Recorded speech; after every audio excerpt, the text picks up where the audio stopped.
नमस्कार दोस्तों, आप सबका स्वागत है एक और नई कहानी में। और दोस्तों, आज की कहानी है शिक्षा से बढ़कर कोई धन नहीं। दोस्तों, एक थे राजा। उन्हें पशु पक्षियों से बहुत प्यार था। वे पशु पक्षियों से मिलने के लिए वन में जाते थे। हमेशा की तरह एक दिन राजा पशु पक्षियों को देखने के लिए वन में गए। अचानक आसमान में बादल छा गए और तेज बारिश होने लगी। बारिश होने के कारण उन्हें ठीक से कुछ दिखाई नहीं दे रहा था। राजा रास्ता भटक गए। रास्ता ढूंढते ढूंढते किसी तरह राजा जंगल के किनारे पहुंच ही गए। भूख, प्यास और थकान से बेचैन राजा एक बड़े से पेड़ के नीचे बैठ गए। तभी राजा को उधर से आते हुए 3 बालक दिखाई दिए। राजा ने उन्हें प्यार से अपने पास बुलाया।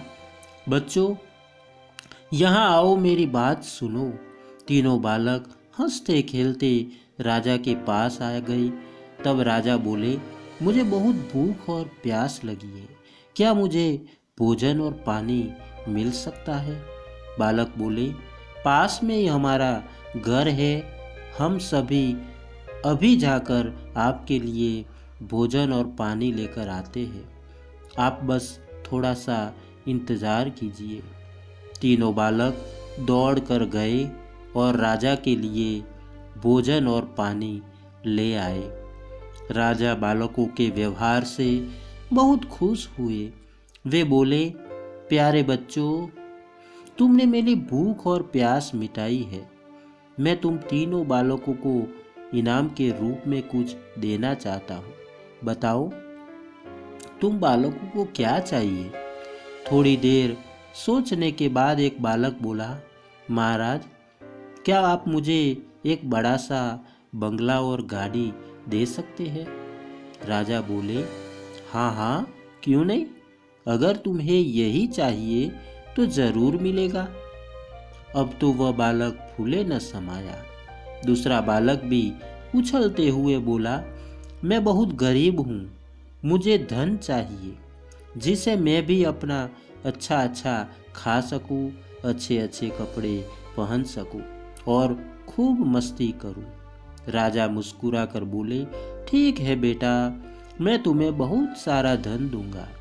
यह सुनकर दूसरा बालक खुशी से झूम उठा। भला तीसरा बालक क्यों चुप रहता? वह भी बोला, महाराज, क्या आप मेरा सपना भी पूरा करेंगे?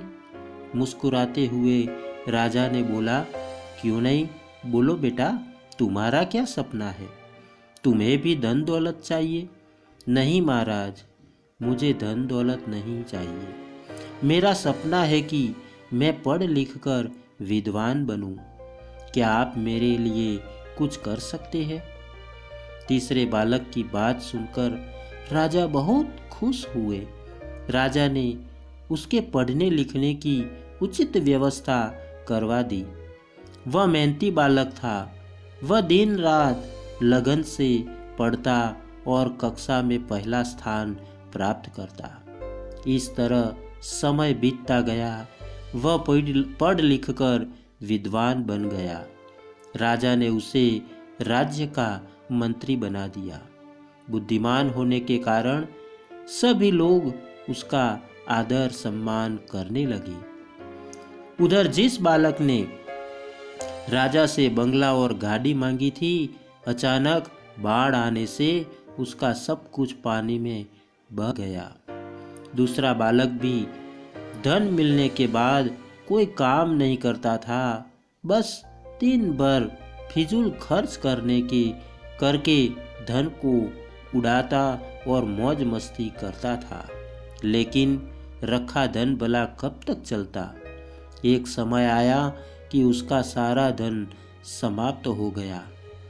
वह फिर से गरीब हो गया। दोनों बालक उदास होकर अपने मित्र यानी मंत्री से मिलने राजा के दरबार में गए। वे दुखी होकर अपने मित्र से बोले, हमने राजा से इनाम मांगने में बहुत बड़ी भूल की। हमारा धन, बंगला, गाड़ी सब कुछ नष्ट हो गया। हमारे पास अब कुछ नहीं बचा है। मित्र ने समझाते हुए कहा, किसी के पास धन दौलत हमेशा नहीं रहता। धन तो आता जाता है। सिर्फ शिक्षा है जो हमेशा हमारे पास रहती है। धन से नहीं बल्कि शिक्षा से ही हम धनवान बनते हैं। दोनों बालकों को अपनी गलती पर बहुत पछतावा हुआ।